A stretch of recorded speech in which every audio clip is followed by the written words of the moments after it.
அனைவருக்கும் ஆண்டவராகிய இயேசு கிறிஸ்துவின் நாமத்திலே நான் வாழ்த்துக்களை தெரிவித்துக் கொள்வதிலே மிகுந்த மகிழ்ச்சி அடைகிறேன். சில செய்திகளை ஆயத்தம் செய்யும்போது ஒருவேளை இந்த செய்தியின் மூலமாக நாம் என்ன பிரசங்கிக்கப் போகிறோம் என்று சிந்திப்பதை காட்டிலும் அந்த வேத பகுதியின் மூலமாக கடவுள் பிரசங்கியாளரோடு அதிகமாக இடைப்படுவது உண்டு. Certain passages in the Bible speaks more to the preacher than the audience. அப்படி இந்த செய்தியை நான் ஆயத்தம் செய்யும்போது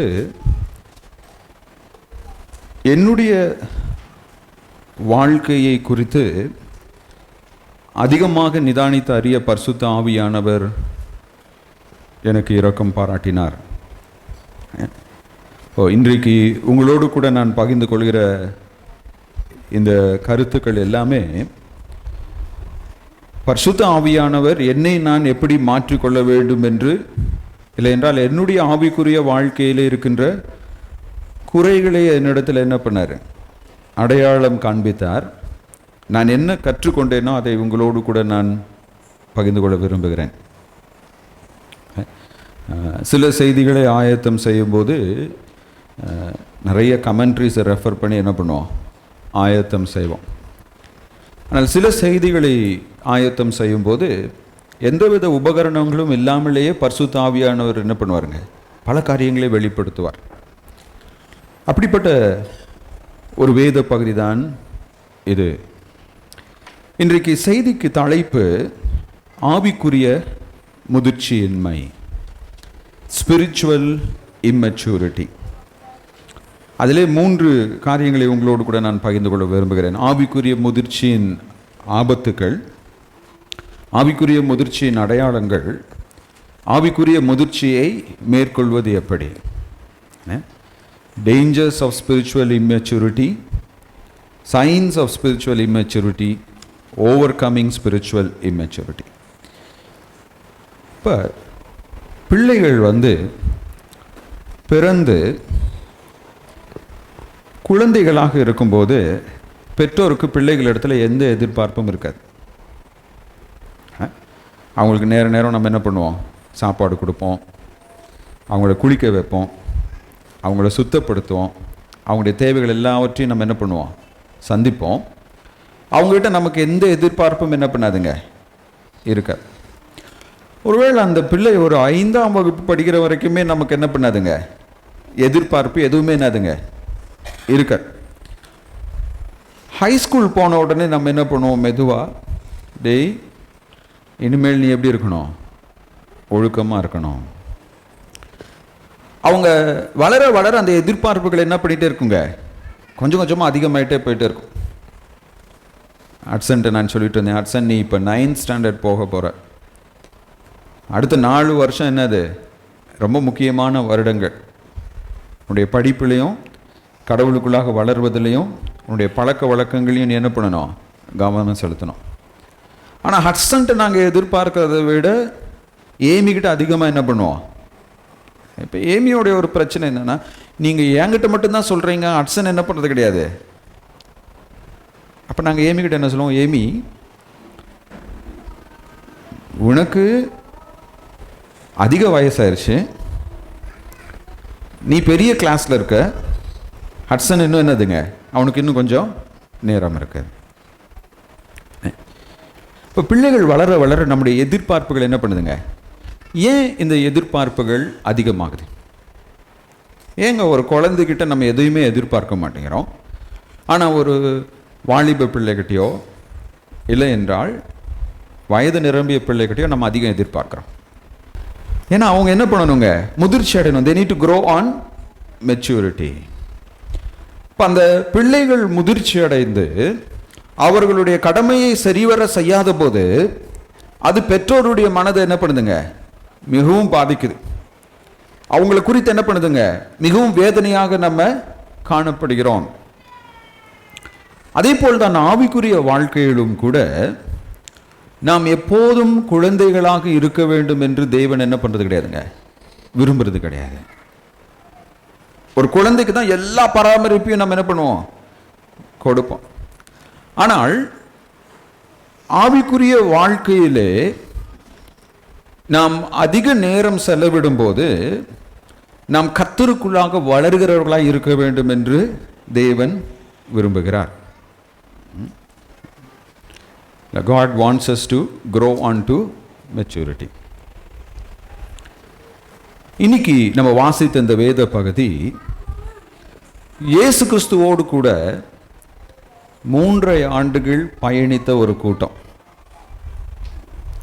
அவங்க ஒரு கூட்டம் இயேசு கிறிஸ்துவோட 3 ஆண்டுகள் அவரோட உட்காந்து சாப்பிட்றாங்க. அவர் எங்கெல்லாம் படுத்து தூங்கினாரோ அங்கே அவரோட என்ன பண்ணுறாங்க, தூங்குறாங்க. அவர் போட்டில் போனால் அவர் கூட போட்டில் போகிறாங்க. அவர் வானத்திலிருந்து அப்பத்தை கொண்டு வந்தால் அதை என்ன பண்ணுறாங்க, சாப்பிட்றாங்க.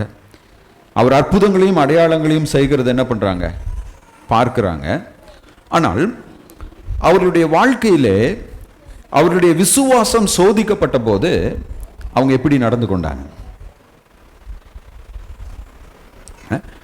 இப்போ ஒரு பையனையோ பொண்ணையோ நம்ம ஸ்கூலில் சேர்த்துறோம்.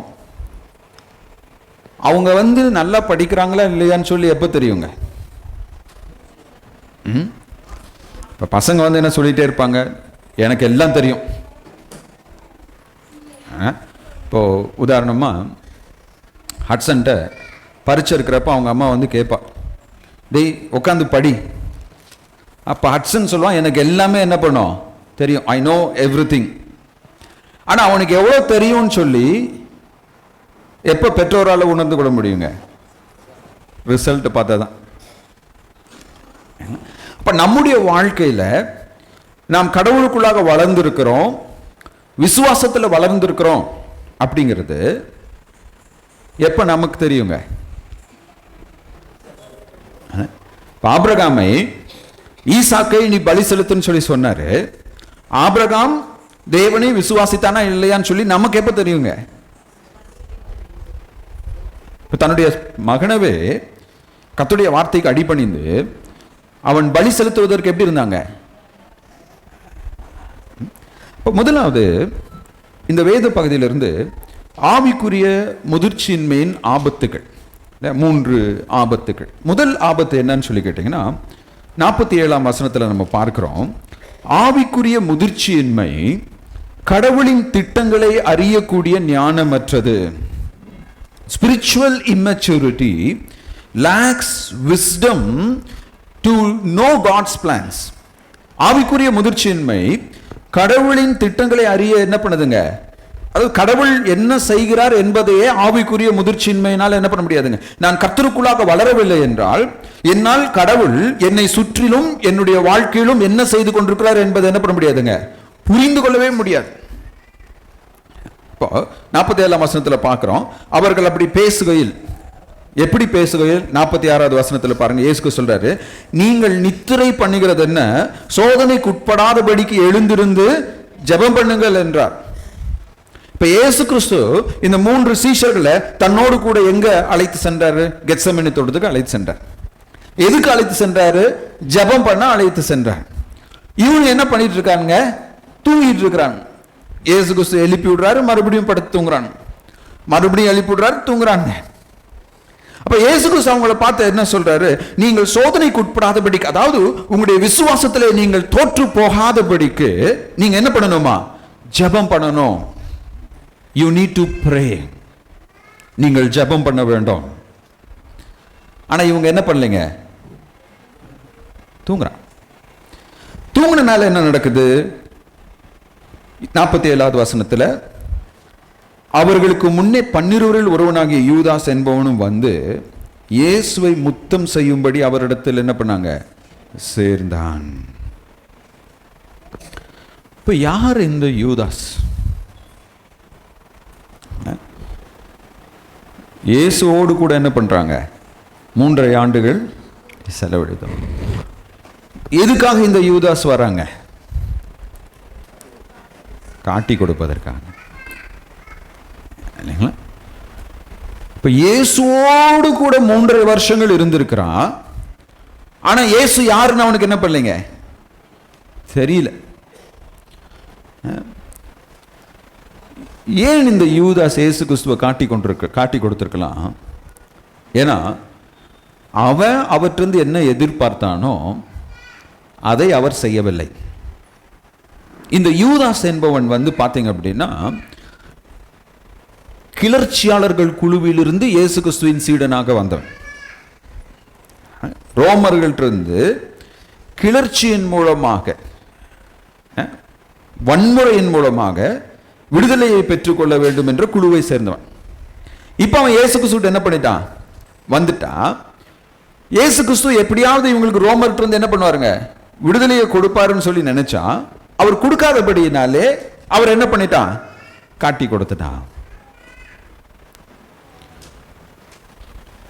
நம்மிலே அநேகர் பல வருடங்களாக கிறிஸ்தவர்களாக இருக்கிறோம்.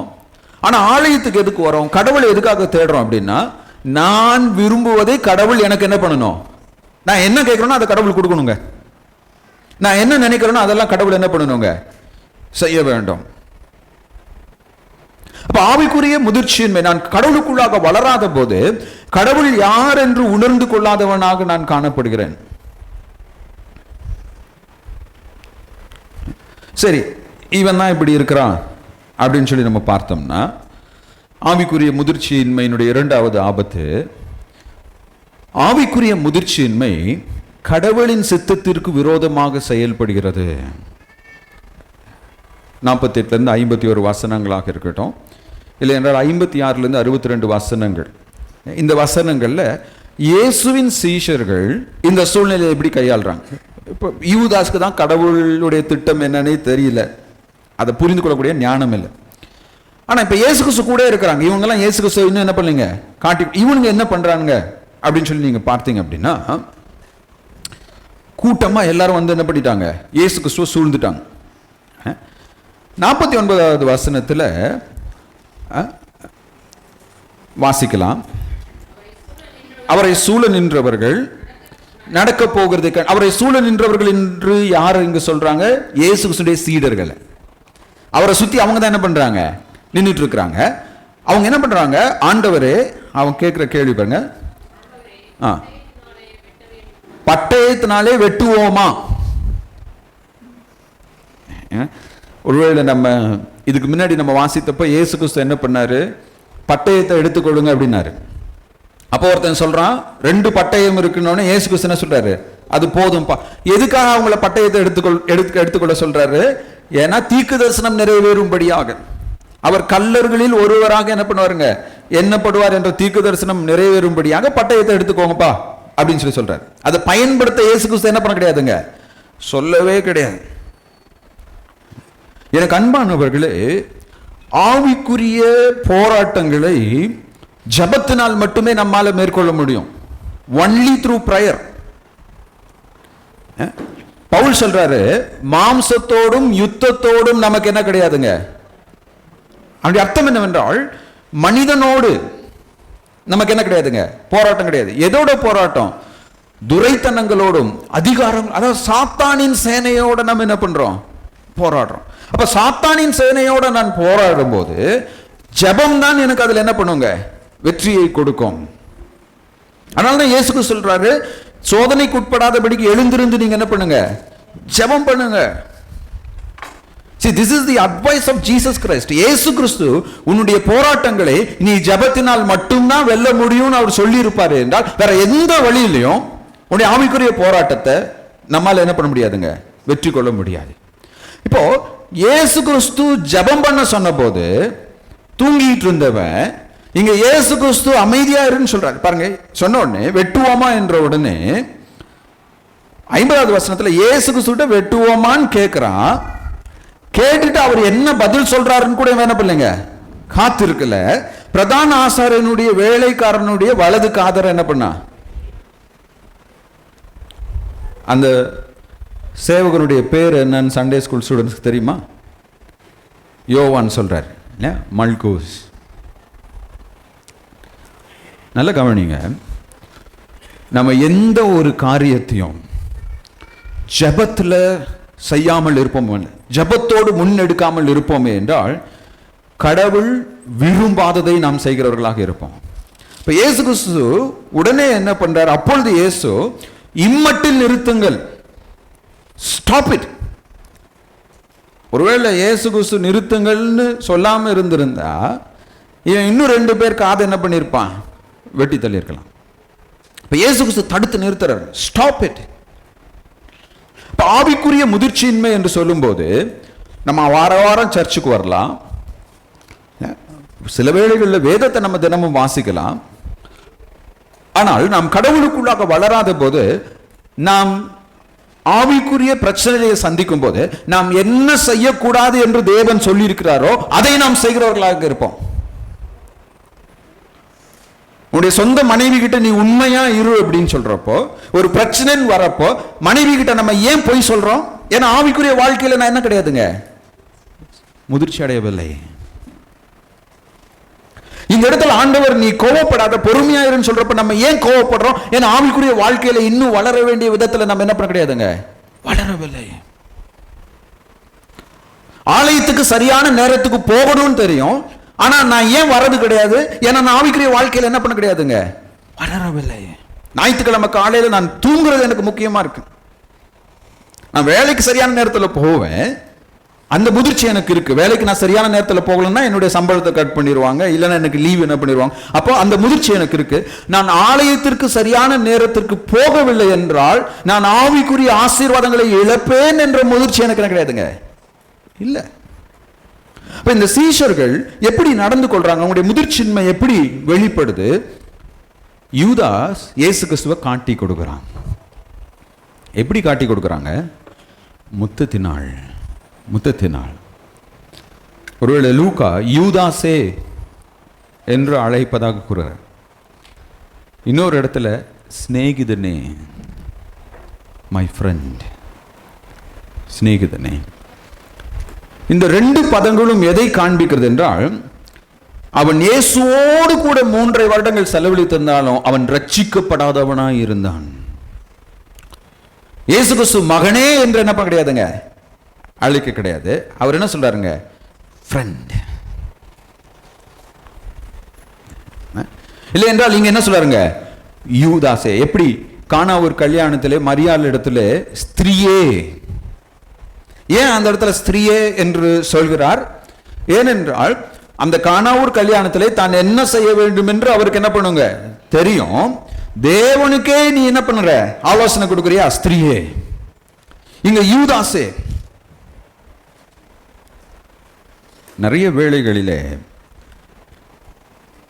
நாம் கடவுளுக்காக ஆவிக்குரிய போராட்டங்களை சந்திக்கும் போது நாம் யாரிடத்திலிருந்து உதவியை எதிர்பார்க்கிறோமோ அவர்கள்தான் நம்மை கைவிடுவார்கள்.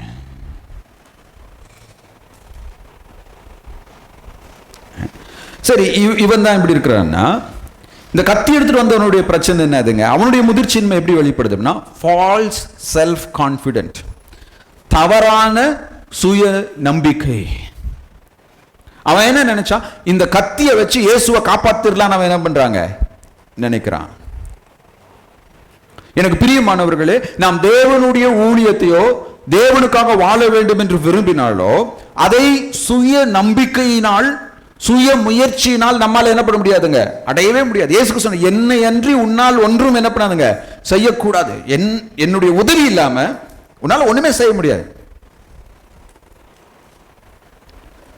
கடவுள் நம்மோடு கூட இருந்தாதான் கடவுளுக்காக ஒரு சேரை தூக்கி போடுற வேலையை கூட நம்மளால செய்ய முடியும். நம்ம மாம்சத்தில் அதை செய்வோமே என்றால் அது பேர் ஆபத்தில் கடவுளுடைய திட்டத்துக்கு எதிராக நம்ம செயல்படுவர்களாக இருப்போம். அது மட்டும் இல்லாம இந்த சீஷர்கள் என்ன பண்றாங்கன்னா, பிறரை காயப்படுத்துகிறவர்களாக இருக்கிறார்கள். அவனுடைய ஆவிக்குரிய முதிர்ச்சியின்மை. இப்ப இயேசு கிறிஸ்து என்ன சொன்னார், உன்னை நேசிப்பது போல நீ என்ன பண்ணு, பிறனையும் நேசி. உன் சத்துருக்களை நீ என்ன பண்ணு, நேசி.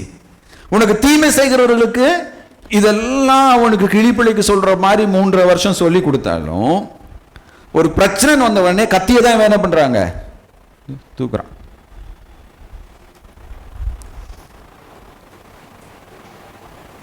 என்ன ஒரு பரிதாபமான ஒரு நிலை. 56 62 வசனத்தில் பேதுருனுடைய முதிர்ச்சியின்மை பார்க்குறோம். யூதாஸ் இயேசு கிறிஸ்துவை காட்டி கொடுத்தானே என்றால் பேதுரு இயேசு கிறிஸ்துவை மறுதலித்தான். One betrayed, other denied. என் உயிரவே உங்களுக்காக கொடுப்பேன்னு சொன்னவன் ஆள் எங்க போனார்னு என்ன பண்ணலீங்க, அவன் யாருன்னு எனக்கு தெரியாது. I don't know who it is. ஆவிக்குரிய முதிர்ச்சியின்மையுடைய ஒரு அடையாளம், நான் கடவுளுக்காக நிறைய காரியங்களை செய்யணும்னு நினைக்கிறேன், ஆனால் செய்ய வேண்டிய நேரம் வரும்போது அந்த பொறுப்பு என் கையில் கொடுக்கப்படும் போது அதை நான் என்ன பண்றேங்க, செய்ய தவறுகிறேன். மூணாவது ஆவிக்குரிய முதிர்ச்சியினுடைய ஆபத்து இந்த வேத பகுதியில் பார்க்கிறோம். 52 54 வசனங்களிலே ஆவிக்குரிய முதிர்ச்சியின்மை கடவுளிடம் அநீதியாக நடந்து கொள்கிறது. Spiritual maturity acts unjustly towards God. ஆவிக்குரிய முதிர்ச்சியின்மை கடவுளுக்கு அநீதியை விளைவிக்கிறது.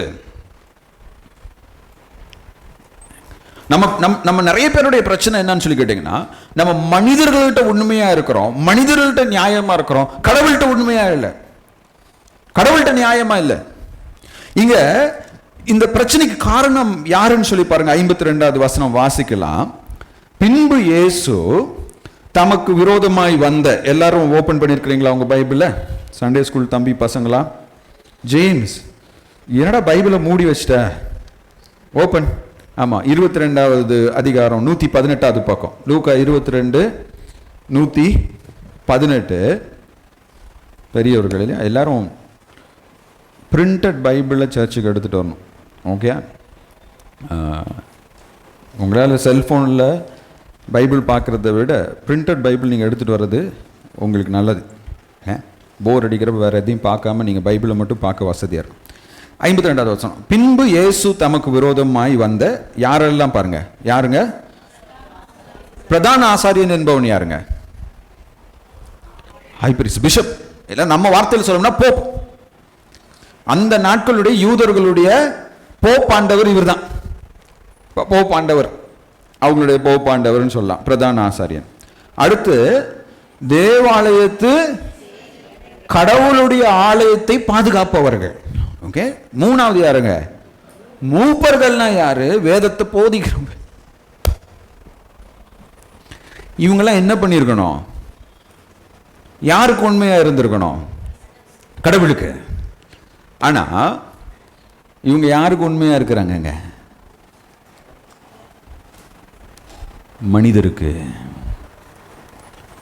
இவன் என்ன பயந்தானா, இந்த இயேசு கிறிஸ்து இப்படியே பிரசங்கம் பண்ணிட்டு போனார்னா ரோமர்கள் நம்மளே கொல்லாம விட மாட்டாங்கடா.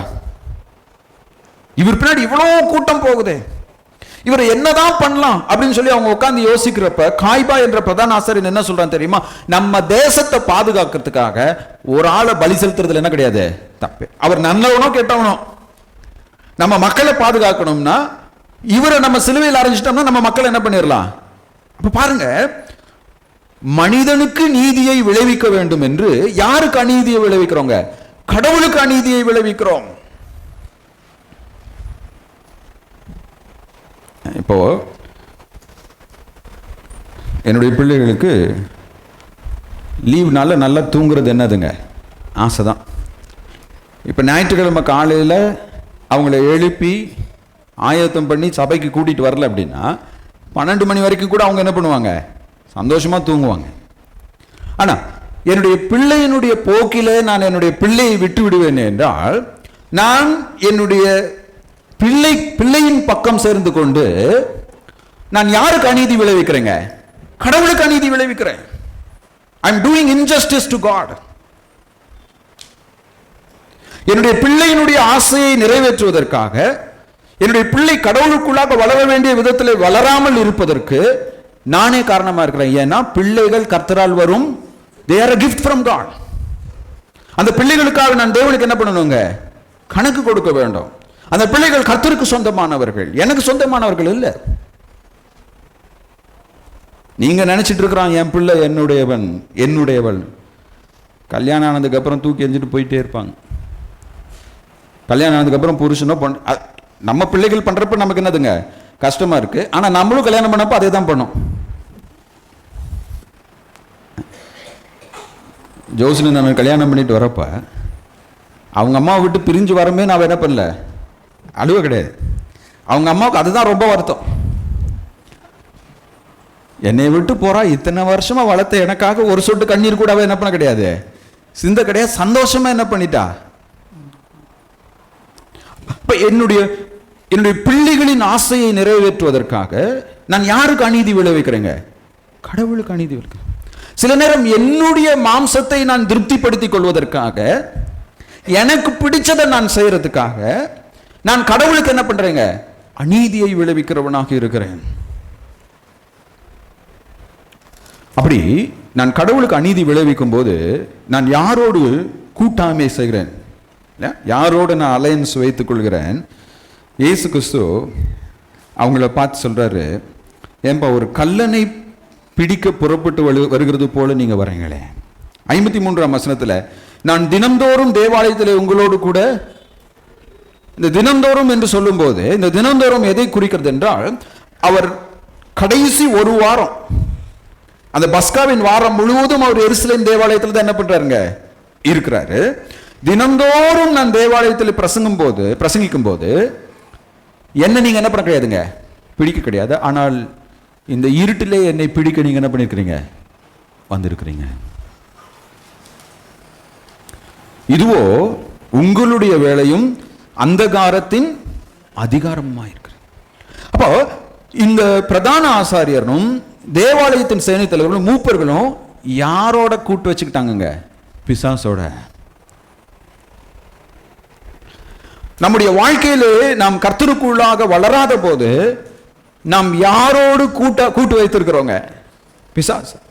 அப்ப பிசாசு அவனுக்கு விருப்பமானதை நம்மை கொண்டு அவன் என்ன பண்ணுவாங்க, செய்து கொண்டே இருப்பான்.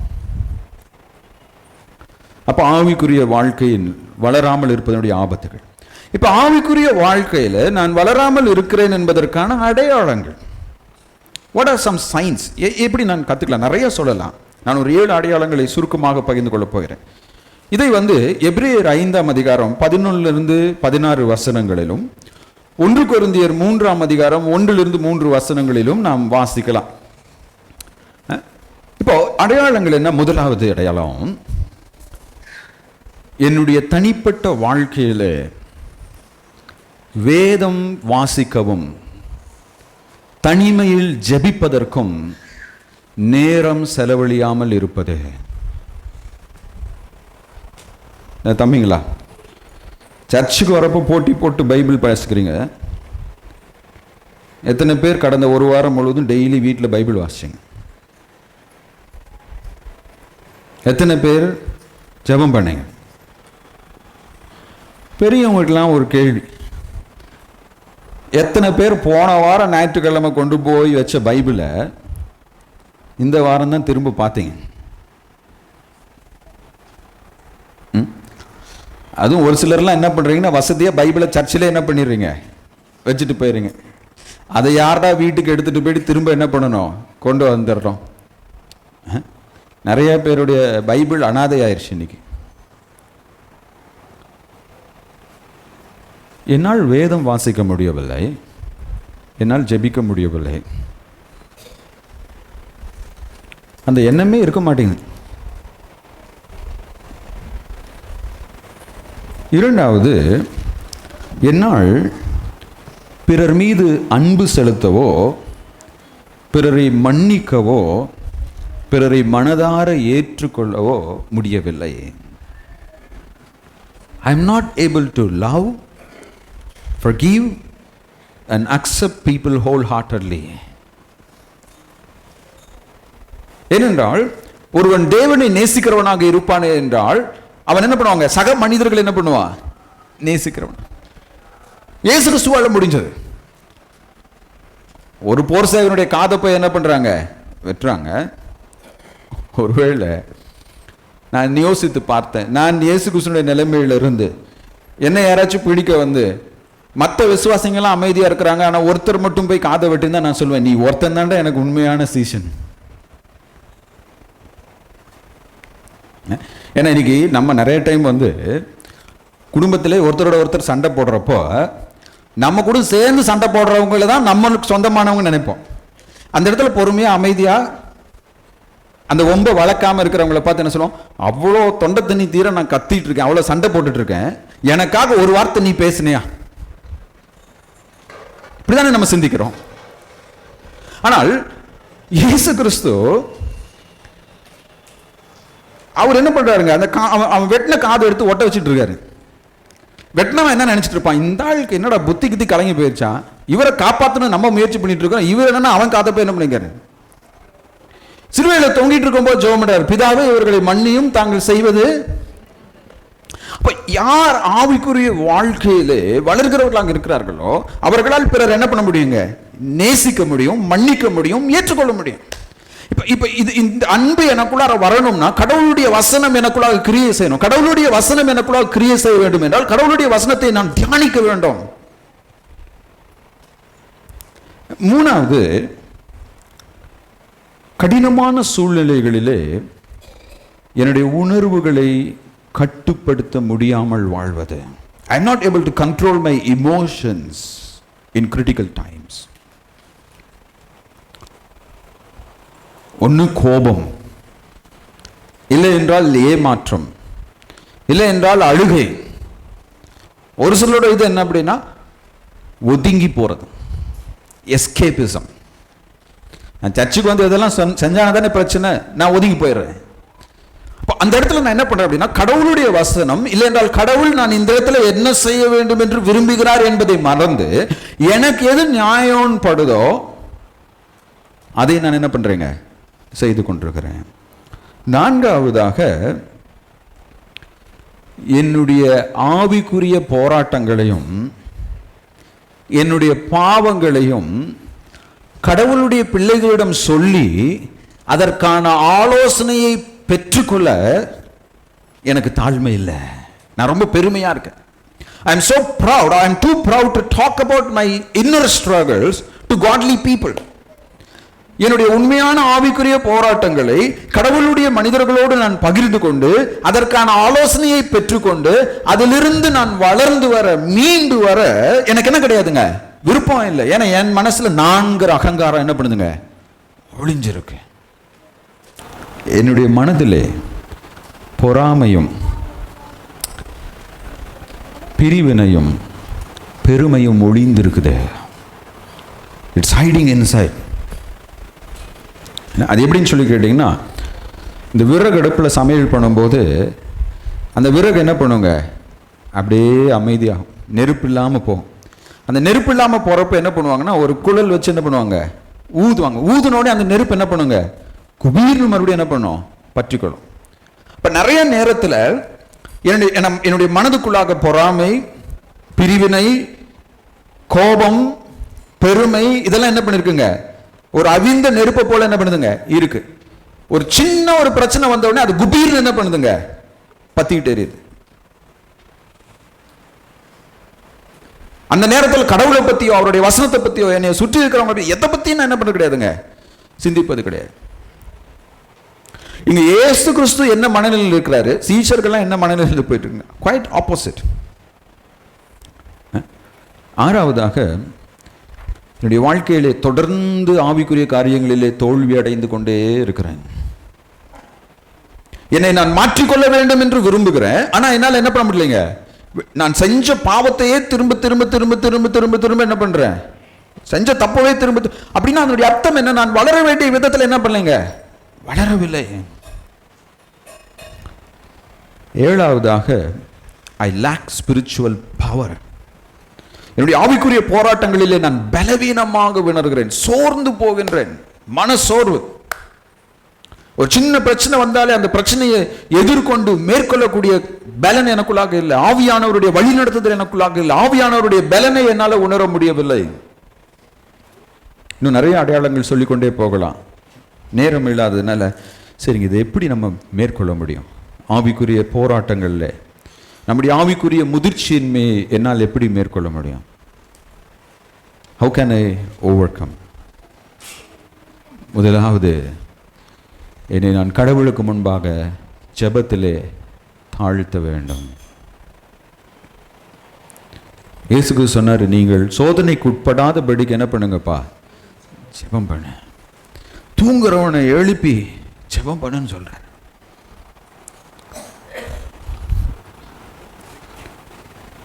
பேதுரு ஜெபம் பண்ணியிருக்கணும், ஆண்டவரே நான் உண்மை மறுதளிக்காதபடிக்கு எனக்கு என்ன பண்ணுங்க பண்ணாருங்களா? இல்லை.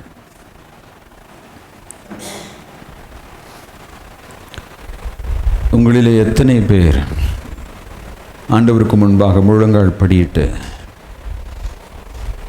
உங்களுடைய ஆவிக்குரிய இயலாமைகளை ஆண்டவரிடத்திலே தெரியப்படுத்தி அதிலிருந்து வெளியே வர முயற்சிக்கிறீர்கள்? நீங்கள் பார்த்தீங்கன்னா, படிக்காத கல்வி அறிவு மிகவும் குறைவான மனிதர்கள் கூட நிறைய நேரத்தில் என்ன பண்ணுவாங்கன்னா, உடம்பு சரியில்லைன்னா டாக்டர்கிட்ட போகணும். அவங்க போய் டாக்டர்கிட்ட என்ன பண்ணுவாங்கன்னா, அவங்களுடைய பிரச்சனையெல்லாம் சொல்லி என்ன பண்ணுவாங்க, நீங்கள் பெரிய பெரிய ஆஸ்பத்திரிக்கு போங்க. படித்தவன் அவனுடைய பிரச்சனையை பற்றி டாக்டர்கிட்ட பேசுறதுக்கே பயப்பட்டுட்டு இருப்பான். டாக்டர் ஒரு ட்ரீட்மெண்ட் கொடுத்தா என்ன ட்ரீட்மெண்ட் கொடுக்குறாருன்னு கேள்வி கூட என்ன பண்ண மாட்டாங்க, கேட்க மாட்டாங்க. கேட்டால் டாக்டருக்கு. படிக்காதவங்க நீங்கள் பாருங்களேன், ஏன் டாக்டர் இந்த ஊசி போடணும், ஏன் டாக்டர் இந்த மருந்து போடணும், இந்த டெஸ்ட்டை நான் ஏன் டாக்டர் எடுக்கணும்?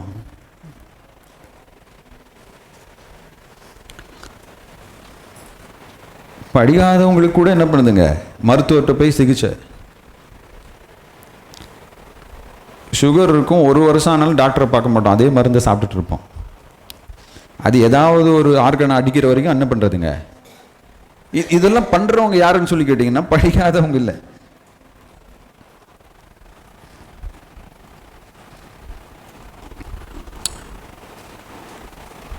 இயேசு கிறிஸ்து நம்முடைய ஆவிக்குரிய வாழ்க்கையினுடைய டாக்டர். மருத்துவர்கிட்டையும் வக்கீல்கிட்டையும் என்ன சொல்லக்கூடாதும்பாங்க, மருத்துவர்கிட்ட நீங்கள் போய் சொன்னீங்கன்னா உங்களுடைய ஹெல்த் என்ன. டாக்டர் கேட்குறாரு, டெய்லி வாக்கிங் போனீங்களா? இல்லை டாக்டர், நான் போகலை. நான் சுகருக்காக ஒரு டாக்டரை பார்க்குறேன். அவர் என்கிட்ட என்ன சொன்னார் அப்படின்னா, நீங்கள் காஃபி டீயே குடிக்கக்கூடாது. இப்போ 1 மாதம் கழித்து ரிவ்யூக்கு போகிறேன். போன உடனே நீங்கள் என்னோடய இன்ஸ்ட்ரக்ஷன்ஸ்லாம் ஃபாலோ பண்ணிங்களான்னு அவர் கேட்டார். டாக்டர், நான் ஆல்மோஸ்ட் எல்லா இன்ஸ்ட்ரக்ஷனும் ஃபாலோ பண்ணிட்டேன், இந்த காஃபி டீ மட்டும் குடிக்கிறத நிறுத்தலை. அவர் உடனே சொன்னார், வெரி குட், நோ ப்ராப்ளம். உங்களுக்கு கட்டாயமாக நீங்கள் காஃபி டீ தான் குடிக்கணும் அப்படின்னா நீங்கள் என்ன பண்ணுங்கள், சர்க்கரை இல்லாமல் குடிங்க. அதுக்கேற்ற மாதிரி இந்த டோசேஜையும் நான் என்ன பண்ணுவேன், கொஞ்சம் மாற்றி. இப்போ டாக்டர்கிட்ட போய், ஐயோ டாக்டர் நான் 1 வாரமாக காஃபி டீயே குடிக்கவே இல்லை அப்படின்னு சொன்னேன்னா அது நஷ்டம் யாருக்குங்க, டாக்டருக்கா எனக்குங்க? இப்போ ஒரு வக்கீல்கிட்ட போய் நான் போய் சொன்னேன்னா அந்த வக்கீல் வழக்காடும் போது அவர் தோத்து போவாரா, நான் தோத்து போவேங்களா? நான் தான் தோத்து போவேன். என் கேஸ் அவர் தோத்துட்டாலும் அடுத்த கேஸ் அவர் எடுத்து நடத்திட்டே போவார். ஆனால் நான் தோத்து போயிட்டேன் அப்படின்னா எனக்கு தான் என்னதுங்க. இப்போ இயேசு கிறிஸ்து என்னுடைய ஆவிக்குரிய மருத்துவராக இருப்பதனாலே, இயேசு கிறிஸ்து என்னுடைய ஆவிக்குரிய வக்கீல், பிதாவன்ட்டு எனக்காக அவர் என்ன பண்றாருங்க, பரிந்து பேசுவதனாலே அவருக்கு முன்பாக ஜெபத்திலே என்னை தாழ்த்த வேண்டும். அடுத்து நான் எந்த இடத்துல ஆவிக்குரிய வாழ்க்கையில பலவீனமாக இருக்கிறேன், எது என்னுடைய ஆவிக்குரிய பிரச்சனை, I need to know, I need to recognise the areas I need to grow. இப்போ உதாரணமாக இந்த சூழ்நிலையில் நான் இந்த தவறு செய்வேன், இல்லை இந்த பாவத்தில் நான் வாழ்ந்து கொண்டிருக்கிறேன் என்றால் அதை நான் முதலாவது என்ன பண்ணணுங்க, அடையாளம் கண்டுபிடிக்கணும். அடுத்து அடையாளம் கண்டுபிடிச்சதுக்கு அப்புறம் வேதத்தில் அந்த பாவத்தை குறித்து எங்கெல்லாம் போதிக்கப்பட்டிருக்குதோ அந்த வசனங்களை எடுத்து வாசித்து அந்த வசனங்களின்படி நான் எப்படி நடந்து கொள்ள வேண்டும் என்று நான் முயற்சிக்கணும்.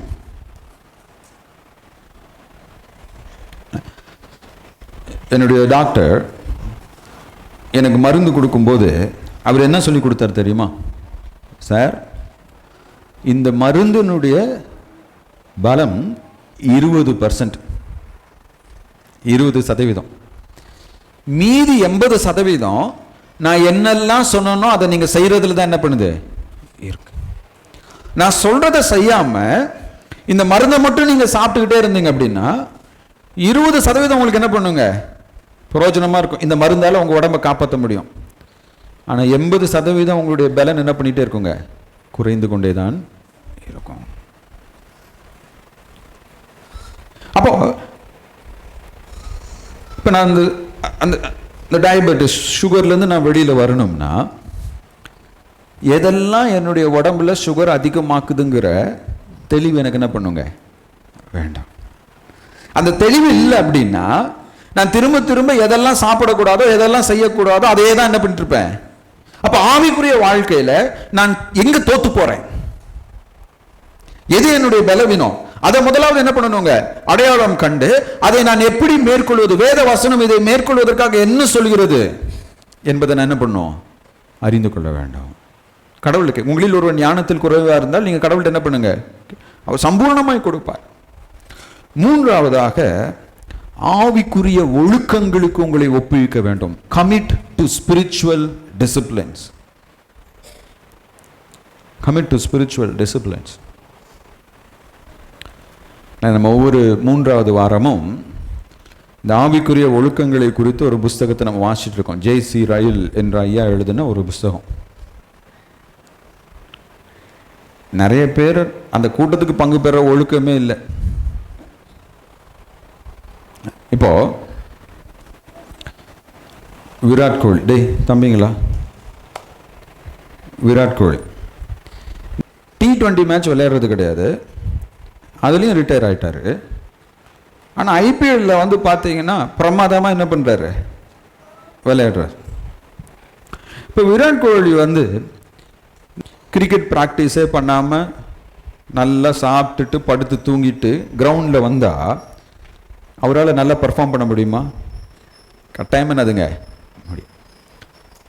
இந்த விராட் கோலியோடைய புஸ்தகம் ஹட்சன் வாங்கி வாசிச்சுட்டு இருந்தான். அதை நான் வாசிக்கும் போது, அதை நான் ஒரு நாள் சும்மா எடுத்து வாசித்து கொண்டிருக்கும் போது, தினமும் காலையில் 5 மணிக்கு ஜிம்மில் இருப்பாரான்.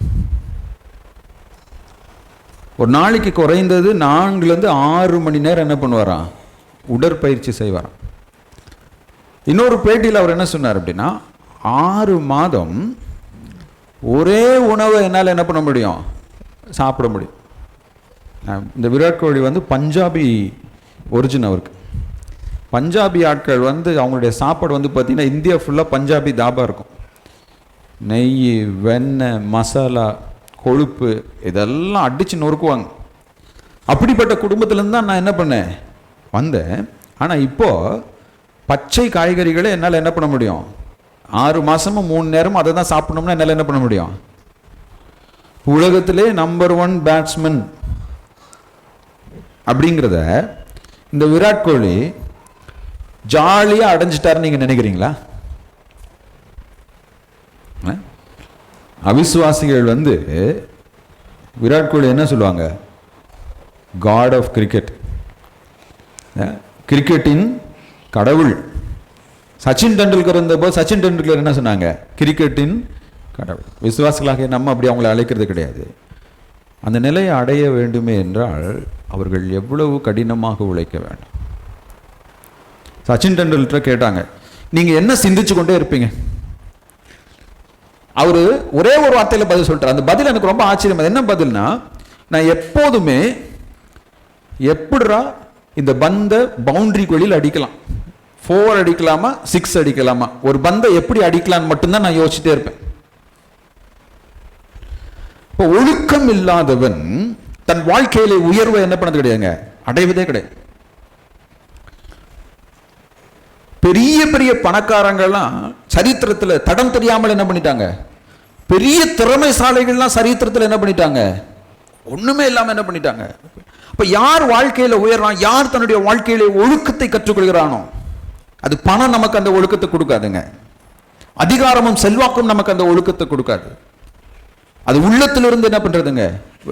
அப்ப என்னுடைய ஆவிக்குரிய வாழ்க்கையில நான் ஆவிக்குரிய ஒழுக்கங்கள், ஜபிப்பது, வேதம் வாசிப்பது, விசுவாசிகளுடைய கூடுகை ஆராதனைகளில் நான் பங்கு பெறுவது, கடவுளுடைய ஊழியத்தை நான் என்ன பண்ணுவதுங்க செய்வது, வேதத்தில் கற்றுக்கொண்டதை என்னுடைய வாழ்க்கையில பயிற்சி இந்த ஒழுக்கங்களை நான் வளர்த்து கொள்ளாவிட்டால் என்னால் ஆவிக்குரிய வாழ்க்கையில் என்ன பண்ண முடியாதுங்க, முதிர்ச்சியே அடைய முடியாது. எத்தனை வருஷம் ஆனாலும் நான் குழந்தையா தான் இருப்பேன். டாக்டர்ஸ் கூட சொல்லுவாங்க, இப்போ என்னுடைய அம்மாச்சிக்கு 90 எத்தனை வயசு, 6 வயசு. 3 வருஷத்துக்கு முன்னாடி எங்கள் அப்பா இறந்தபோது அவங்க கட்டிலிருந்து என்ன பண்ணிட்டாங்க, கீழே விழுந்துட்டாங்க. அவங்களுடைய கால் எலும்பு, நம்ம உடம்புலேயே அதுதான் ரொம்ப ஸ்ட்ராங்கான எலும்பு, உடஞ்சிருச்சு. டாக்டர்கிட்ட கொண்டு போய் என்ன பண்ணோம், சிகிச்சை கொடுத்தோம். 1 மாதத்தில் எலும்பி நடந்துட்டாங்க. Will power. 96 வயசுலையும் ஞாயிற்றுக்கிழமையானா எந்திரிச்சு நடந்து ஆலயத்துக்கு நான் என்ன பண்ணோம், போவேன். என்னை யார் நிறுத்தாலும் நான் என்ன பண்ணுவேன், போவேன். பாத்ரூமுக்கு எனக்கு என்ன பண்ணாதீங்க, பெட் பேன் வைக்காதீங்க, நான் டாய்லெட்டில் தான் போய் என்ன பண்ணுவேன், பாத்ரூம் போவேன். அதுக்கு பேர் என்னதுங்க, வில் பவர். என்னுடைய அப்பாவுடைய வாழ்க்கையை கூட நான் பின்திரும்பி பார்க்கும்போது அவருடைய வாழ்க்கையில் எவ்வளோ வியாதிகள் வந்த போதும் அவருக்குள்ள அது என்னன்னா ஒரு ஸ்ட்ராங்கான வில் பவர். நான் எழும்பி நின்று பிரசங்கம் பண்ணுவேன். அவர் ஒவ்வொரு முறை டாக்டர்கிட்ட போகிறப்பையும் டாக்டர் கேட்குற கேள்வி, எவ்வளோ நேரம் பிரசங்கம் பண்ணீங்க, இதுதான் ஃபஸ்ட்டு கேள்வி. அவர்கிட்ட என்ன பண்ணுவாருங்க அந்த சரிங்கிற டாக்டர். ஆனால் இந்த கடைசி 1 மாத காலம் என்ன பண்ணுச்சுன்னா, அவரை டாக்டர் அவரை பார்த்துட்டு, சார் உங்களுடைய பிரச்சனை கிட்னியில் இல்லை, உங்களுடைய பிரச்சனை இருதயத்தில் தான், இனிமேல் அதில் நம்ம ஆப்ரேஷன் பண்ண முடியாது அப்படின்னு சொன்ன உடனே அவர் மனசு விட்டுட்டார். அந்த வில் பவர் அவருக்குள்ள இருந்து போன உடனே அந்த கடைசி 1 மாதம் கொஞ்சம் கஷ்டப்பட்டார் அவர். அந்த கடைசி 1 மாதம் அவருடைய இது என்னென்னா, வேண்டாம்ப்பா போதும், டாக்டர்கிட்ட போக வேண்டாம், சிகிச்சை என்னதுங்க வேண்டாம். இப்போ என்னுடைய ஆவிக்குரிய வாழ்க்கையில் ஐயோ நான் தோத்து போயிடுவேன், ஐயோ நான் தோத்து போயிட்டேன், ஐயோ என்னால் முடியாது அப்படி நம்ம சொல்லிக்கிட்டே இருப்போமே என்றால் தோத்து போயிட்டே தான் இருப்போம், செயலற்று போய் தான் இருப்போம். ஆனால் பவுலை போல என்னை பலப்படுத்துகிற கிறிஸ்துவினால் எல்லாவற்றையும் செய்ய எனக்கு என்னதுங்க பலன் உண்டு. தாவீதை போல எனக்கு எதிராக ஒரு பாளையம் இறங்கினாலும் நான் என்ன பண்ணுவேன், அவைகளை நான் முறியடிப்பேன். ஆண்டவர் சொல்லியிருக்கார், உலகத்தில் இருப்பவனிலும் உனக்குள் இருப்பவர் என்னதுங்க. அப்போ என்னால் ஆவிக்குரிய வாழ்க்கையில் வெற்றி பெற முடியும், என்னால் ஆண்டவருக்காக பெரிய காரியங்களை செய்ய முடியும். வில்லியம் கேரி சொன்னார், என்ன சொன்னார், கர்த்தரிடத்திலிருந்து பெரிய காரியங்களை எதிர்பார், கர்த்தருக்காக பெரிய காரியங்களை செய்ய முயற்சி செய். Expect great things from God, attempt great things from God. நம்முடைய பிரச்சனை என்னது, கர்த்தரிடத்திலிருந்து பெரிய காரியங்களை என்ன பண்றோங்க எதிர்பார்க்கிறோம், ஆனால் கர்த்தருக்காக பெரிய காரியங்களை செய்ய நம்ம என்ன பண்றது கிடையாதுங்க, முயற்சி செய்வதில்லை. we don't try, we don't even try. பிரசங்கம்லாம் நல்லா கேட்கிறோம், கேட்டுட்டு மனசுக்குள்ளார நான் அப்படி மாற வேண்டும், ஆனா அதுக்கான முயற்சி இல்லை.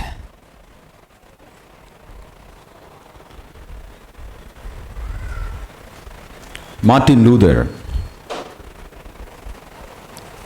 என்னுடைய விசுவாசத்திற்காக நான் 1000 முறை மரிக்கவும் ஆயத்தமாயிருக்கிறேன் என்று சொன்னார்.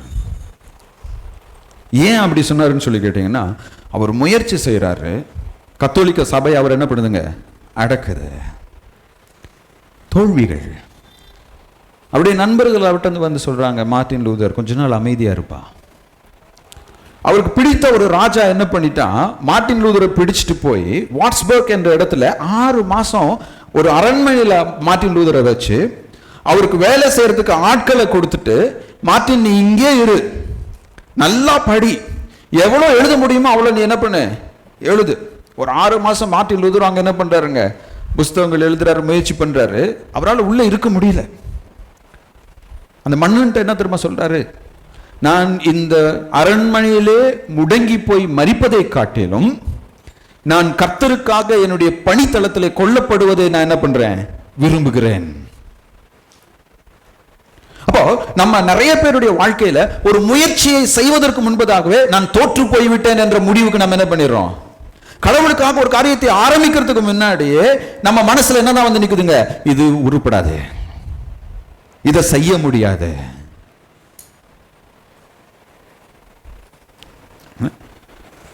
நான்காவதாக, கடவுளுக்கும் மனிதருக்கும் எப்போதும் கணக்கு கொடுக்க ஆயத்தமாயிருங்கள். நம்முடைய பாவத்தை குறித்து நம்ம கடவுளுக்கு மட்டும் இல்லைங்க, கடவுளுடைய பிள்ளைகள் ஒவ்வொருவருக்கும் நம்ம கணக்கு கொடுக்கணும். இன்னைக்கு நிறைய பேருடைய பிரச்சனை என்னது, என் வாழ்க்கை என் இஷ்டப்படி. இன்னைக்கு திருச்சபை என்பது சீரழிந்து கொண்டிருக்குது. மேலை நாடுகளில் திருச்சபை இல்லையா, ரொம்ப நாள் கழிச்சு நவீன் வந்திருக்கிறார். நீங்க நவீன் கேளுங்க, இங்கிலாந்துல சர்ச்சினுடைய நிலைமை எப்படி இருக்குதுன்னு சொல்லி. பெரிய பில்டிங், ஒரு 10 தாத்தா பாட்டி என்ன பண்ணுவாங்க, உட்காந்துருப்பாங்க. இப்போதான் கொஞ்சம் மறுமலர்ச்சி அங்கே வந்து கொண்டிருக்குது. காரணம் என்ன, என் வாழ்க்கை என் இஷ்டம், யாரும் என்னைய கேட்கக்கூடாது. ஆனால் என் வாழ்க்கை என் இஷ்டம், யாரும் என்னை கேட்கக்கூடாது, என் இஷ்டப்படி நான் இருப்பேன் அப்படின்னா நீங்கள் சர்ச்சில் இருக்க வேண்டிய அவசியமே என்னதுங்க, இல்லை. அப்படிப்பட்ட மனநிலை கொண்டு என்னுடைய பாவத்தை குறித்தோ என்னுடைய தவறுகளை குறித்தோ யாருமே என்கிட்ட கேள்வி கேட்கக்கூடாதுங்கிற மனநிலையோட நீங்க இங்க உட்கார்ந்து இருப்பீங்க அப்படின்னா நீங்க இங்க உட்கார்ந்து இருக்கிறது என்னதுங்க, வேஸ்ட் ஆஃப் டைம். உங்களுக்கும் வேஸ்ட், அந்த சேர் தேஞ்சது தான் மிச்சம். அந்த சேர்ல வேற யாராச்சும் ஒருத்தர் உட்கார்ந்துருந்தா என்ன பண்ணிருக்கோங்க, அவங்களுடைய வாழ்க்கை மாறி இருக்கலாம். I need to give account to man. என்னுடைய தவறுகளையும் என்னுடைய குற்றங்களையும் என்னுடைய சபையார் என்னிடத்தில் விசாரிக்கிறார்களே என்றால் அதற்காக நான் கர்த்தரை ஸ்தோத்திரிக்க வேண்டும். ஆண்டவரே, நான் கெட்ட குமாரனை போல கெட்டு சீரழிந்து விடாதபடிக்கு என்னை காக்கும் சகோதரனையும் சகோதரியும் என்னுடைய சபையிலே வைத்திருக்கிறதே, ஆண்டவரே உமக்கு ஸ்தோத்திரம். நான்காவதாக, பிறருடைய பாவங்களை குறித்து பேசுவதை நிறுத்திவிட்டு நம்முடைய பாவங்களை திருத்திக் கொள்ள நாம் முயற்சி செய்ய வேண்டும். நம்ம எப்படி நம்மளை திருப்திப்படுத்திக்கிறோம்னா, நம்மை விட ஒரு பெரிய பாவியை பிடிச்சிரும். நம்ம விட ஒரு பெரிய பாவியை பிடிச்சுக்கிட்டு அவங்கள பத்தி பேசி அவனை மாதிரி நான் என்னதுங்க இல்லை. அடுத்தவங்களுடைய பாவத்தை பத்தி நீங்க எவ்வளவு நேரம் பேசினாலும் அதனால எனக்கு எந்த பிரயோஜனம் என்னதுங்க இல்லை. என்னுடைய பாவத்தை, என்னுடைய போராட்டங்களை குறித்து நான் சிந்திக்க வேண்டும், நான் வளர வேண்டும். இறுதியாக, தேவனுடைய ஊழியத்திலே என்னை நான் ஈடுபடுத்திக் கொள்ள வேண்டும். I need to start investing my life in God's word. எனக்கு பிரியமானவர்களே, திருச்சபையை விட்டு ஒரு நாளும் விலகி போகும் மனமுடையவர்களாக இருக்காதீங்க. சில நேரங்களில் சில பிரசங்கங்கள் உங்களுடைய இருதயத்தை காயப்படுத்தும். அந்த பிரச்சனை உங்களுக்கு மட்டும் இல்லை, எனக்கும் இருக்கு. நிறைய நேரங்களிலே என்னுடைய மனதிலே எழும்புகின்ற ஒரு சிந்தனை என்னவென்றால், இந்த ஊழியத்தை நம்ம ஏன் செய்யணும், நமக்கு என்ன தகுதி இருக்கு, இதை வேற ஒருத்தர் கையில ஒப்படைப்போம் என்றால் நம்மை விட அவங்க என்ன பண்ணுவாங்க, நல்லா செய்யறவங்களா இருப்பாங்களே. அப்படி யாராச்சும் ஒருத்தர் கண்டுபிடிச்சு அவங்க கரத்தில் இதை கொடுத்துட்டு நம்ம என்ன பண்ணிடுவோம், ஒதுங்கிடுவோம். சில நேரம் கடவுள் நம்மோடு இடைப்படும் போது அது நம்ம காயப்படுத்தும். ஆனால் அந்த காயங்கள் எதுவுமே என்னை விலக்கி வைப்பதற்காக இல்லை, என்னை அணைத்துக் கொள்வதற்காக என்பதை நம்ம புரிந்து கொள்ள வேண்டும். என் கையில் இருக்கிற ஒரு பொறுப்பு ஆண்டவர் என்கிட்ட எடுக்கிறாரா, சந்தோஷம். வேற ஏதாவது ஒரு பொறுப்பு தேவன் எனக்கு என்ன பண்ணுவாருங்க, கொடுப்பார். என் பாவங்களை தேவன் எனக்கு சுட்டி காண்பிக்கிறாரா, உடனே நான் ஒதுங்கி இருப்பதற்காக அல்ல. என்னாச்சு, சீஷர்கள் அதை தான் செஞ்சாங்க. எல்லாவனும் சிலுவைக்கு முன்னாடி தோத்து போயிட்டான். தோத்து போனவன் எல்லாரும் என்ன பண்ணிட்டான், பேதுருடைய தலைமையில மீன் பிடிக்கலாம் வாங்கடான்னு சொல்லி என்ன பண்ணிட்டான், திரும்ப போயிட்டான். நீங்க கவனித்தீங்கன்னா இந்த 22ஆம் அதிகாரத்திலே 62ஆம் வசனத்தில் பேதுரு இயேசு கிறிஸ்துவை மறுதலித்து வெளியே போய் மனம் கசந்து என்ன பண்ணா, பிட்டர்னஸ், டியர்ஸ் ஆஃப் பிட்டர்னஸ். அவன் எதுக்காக மனம் கசந்து அழுதான், ஐயோ என்னுடைய ஆண்டவரை நான் காட்டி கொடுத்து விட்டேனே, அவர் சொன்னப்ப நான் கேட்கலையே, நான் மறுபடியும் மீன் பிடிக்கவே என்ன பண்ணிடுறேன். ஆனால் லேசு அங்க வந்து என்ன பண்றாருங்க, நீ விலகி போவதற்காக உன்னை நான் அழைக்கவில்லை, உன்னுடைய பிரச்சனை என்னன்னு கண்டுபிடிச்சிட்டே, நீ உனக்கு நான் பரிசுத்த ஆவியை கொடுப்பேன். அந்த பரிசுத்த ஆவி உனக்குள் வரும்போது நீ என்ன பண்ணுவ, பலன் அடைவாய். அந்த பரிசுத்த ஆவியானவர் உனக்குள்ளாக செயல்படும் போது நீ வல்லமையா என்ன பண்ணுவ, நீ மாம்சத்துல முயற்சி செய்யற வரைக்கும் பேதுரு உன்னால ஒண்ணும் முடியாது. என்னைக்கு லார்ட் ஐ அம் ஜீரோ, அதான் மோசையுடைய வாழ்க்கையை சொல்லுவாங்க. என்ன அப்படின்னா, மோசையுடைய வாழ்க்கையை 3 பகுதிகளாக பிரிக்கலாம். முதல் 40 வருஷம் அவன் என்ன நினைச்சிட்டு இருந்தானா, ஐ ஆம் சம்படி, என்னால எல்லாம் செய்ய முடியும், ஏன்னா நான் எகிப்து அரண்மனையில் வளர்ந்தவன், எனக்கு எல்லா கல்வியும் இருக்கு, எனக்கு எல்லா போர் வித்தைகளும் தெரியும், நான் ஒரு அடி அடிச்சேன்னா செத்து போயிடுவான். ஒருத்தன் அடிச்சான், செத்து போயிட்டான் அவன். அடுத்த 40 வருடம் கடவுள் அவனுக்கு என்ன சொல்லி கொடுத்தாரு, யூ ஆர் நோபடி. நான் ஹீரோன்னு நினைச்சிட்டு இருந்தவன கடவுள் 40 வருஷம் அவனுக்கு என்ன பயிற்சி கொடுக்கிறாருன்னா, நீ ஜீரோ, நீ ஜீரோ. அதாவது இந்த பூஜ்ஜியத்துக்கு முன்னாடி ஒரு நம்பர் இருந்தா தான் அந்த பூஜ்ஜியத்துக்கு மதிப்பு. இப்ப நான் உங்களுக்கு ஒரு செக் எழுதி தரேன், அதுல 6 பூஜ்ஜியம் போட்டு தரேன். லெனின் பிரதர்ட்ட சொல்றேன், பிரதர் உங்க பிரச்சனையெல்லாம் இந்த ஒரு செக்ல நான் தீர்த்தறேன் பிரதர்னு சொல்லி 6 பூஜ்ஜியம் போட்டு தரேன். அந்த செக்னால உங்களுக்கு ஏதாவது பிரயோஜனம் இருக்குங்களா? எத்தனை பூஜ்ஜியம் இருந்தாலும் ஒன்றும் பண்ண முடியாது. ஆனா அந்த பூஜ்ஜியத்துக்கு முன்னாடி 1ன்னு எழுதி தரேன், அதனால பிரயோஜனம் இருக்குங்களா? இப்போ இந்த ஆலயத்தில் நம்ம 100 பேர் உட்கார்ந்து இருக்கிறோம்னா, நம்ம 100 பேரும் எதை புரிந்து கொள்ள வேண்டும் என்று கடவுள் நம்மோடு இடைப்பட்டு கொண்டிருக்கிறார் என்றால், நீங்க 100 பேரும் ஜீரோ, நீங்க 100 பேரும் யூஸ்லெஸ் ஃபெலோஸ். இந்த உலகத்தில் இருக்கிற எவனும் உனக்கு வேலையும் கொடுக்க மாட்டான், இந்த உலகத்தில் எவனுமே உன்னை அங்கீகரிக்க மாட்டான், யூ ஆர் ஜீரோ. ஆனா உங்களுக்கு முன்னாடி நான் நிக்கிறதுக்கு என்ன பண்றேன், ஐ எம் ரெடி. கடவுள் சொல்றாரு, I am willing to stand with you. பேதுரு அதான் பேசுறாரு, பேதுரு நீ ஜீரோ, ஆனா உன் கூட நான் நிக்கிறேன்பா. இப்ப அடுத்த 40 வருஷம் மோசே கடவுள் கற்றுக் கொடுத்தது என்ன அப்படின்னா, என் மூலமாக உன்னால் எல்லாம் செய்ய முடியும். ஆண்டவர் சொல்றாரு, எகிப்துக்கு போ, அவங்களுக்கு விடுதலை கொடு. ஐயோ நான் போக மாட்டேன், அங்க பார்வோன்னு இருக்கா. இல்லப்பா நீ போ, ஐயோ நான் திக்குவாயிரு, என்னால பேச முடியாது. இல்லப்பா நீ போ, ஐயோ நான் போன என்னை யாருமே நம்ப மாட்டாங்க. இல்லப்பா நீ தான் போன, ஐயோ ஆண்டவரை என்னை விட்டுருங்க, நீங்க வேற யாராச்சும் பிடிச்சுக்கோங்க. ஆனா ஆண்டவர் சொல்றாரு, இல்ல இல்ல நீ ஜீரோ, உனக்கு முன்னாடி நான் நிக்கிறேன், நீ போ. இல்லையா? அப்ப ஆண்டவர் நான் என்னுடைய வாழ்க்கையில தோர்த்து கொண்டு இருப்பதற்கு காரணம் என்ன தெரியுங்களா? திரும்ப திரும்ப தோத்து போறதுக்கு காரணம் என்ன தெரியுமா? நான் ஜீரோங்கிறத இன்னும் நான் என்ன பண்ணல, புரிஞ்சுக்கல. I'm still thinking I am somebody. நான் இன்னும் என்னால முடியும். அப்ப கடவுள் ஒரு பொறுப்பை உங்ககிட்ட கொடுக்கும்போது, ஃபர்ஸ்ட் என்னால முடியாது, ஆனா என் பக்கத்தில் இருக்கிற இயேசு கிறிஸ்துவால எல்லாம் முடியும். அதான் அவர் சொன்னார், நீங்கள் அமர்ந்திருந்து நானே தேவன் என்று என்ன பண்ணுங்க. எப்ப சிவந்த சமுத்திரம், எகிப்தியன் வர அவனை நான் பார்த்துக்குவேன், இந்த சமுத்திரத்தை நான் என்ன பண்ணுவேன், பார்த்துக்குவேன். நீ உட்காந்து வேடிக்கை பாரு, நான் என்ன பண்ண போறேன் அப்படிங்கிறது. அந்த ஆண்டவரை நம்பி நான் கடவுளுடைய ஊழியத்தில் என்னை ஈடுபடுத்திக் கொள்ளும் போது, கடவுள் நம்மை கொண்டு என்ன செய்வார் என்பதை நாம் ஒவ்வொருவரும் நம்முடைய வாழ்க்கையில ருசி பார்க்க முடியுங்க. எனக்கு அன்பானவர்களே, இந்த சீஷர்கள் தங்களுடைய சொந்த கத்தி எடுத்து வெட்ட போனா, நான் மறுதலிக்க மாட்டேன்னு சொன்னா, தோத்து போயிட்டான்.